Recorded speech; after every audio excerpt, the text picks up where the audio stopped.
Hey, and welcome to this week's 3x3.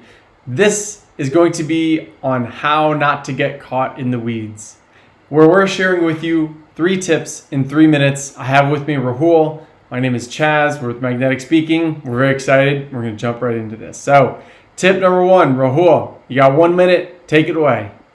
Great. So, tip number 1, when you want to avoid the weeds, is first understanding what's the opposite.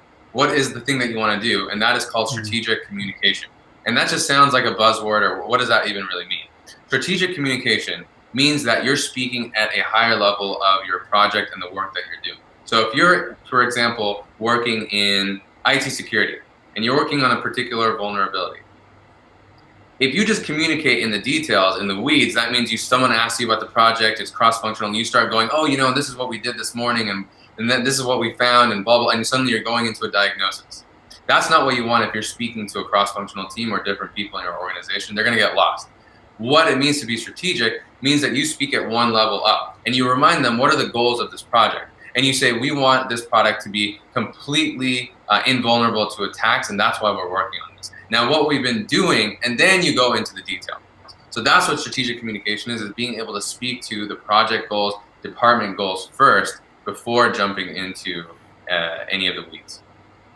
Thanks for that, Rahul. And tip number 2, I'm going to share how to do that. So going on Rahul's example, is he had explained when you go into a meeting to be more strategic, you have to say, why is everyone here and why is it important?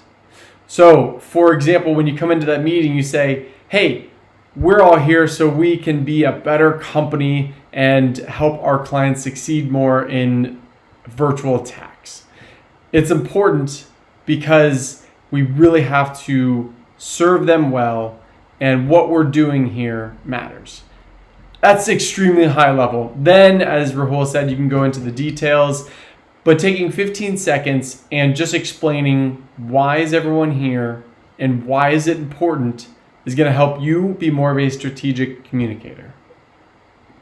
Awesome. Rahul, please share tip number 3. So tip number 3 is that you also want to understand company initiatives. This way you can really tie your project to your department all the way up to the initiatives of the company. So for example, if I know that our chief security officer, their initiative is that we have the safest and most reliable product on the market, that's the company initiative.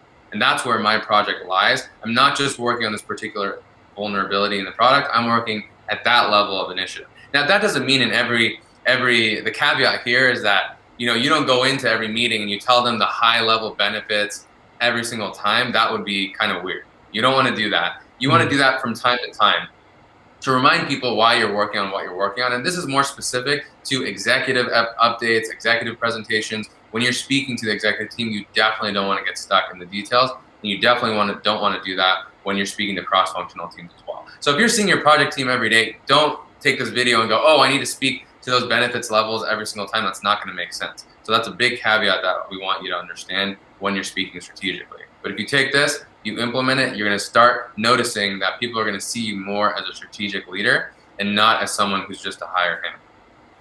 Great. Thank you for that, Rahul. Well, today's 3x3 is how not to get caught in the weeds, how to be more of a strategic communicator. Thank you for listening. We'll see you next time.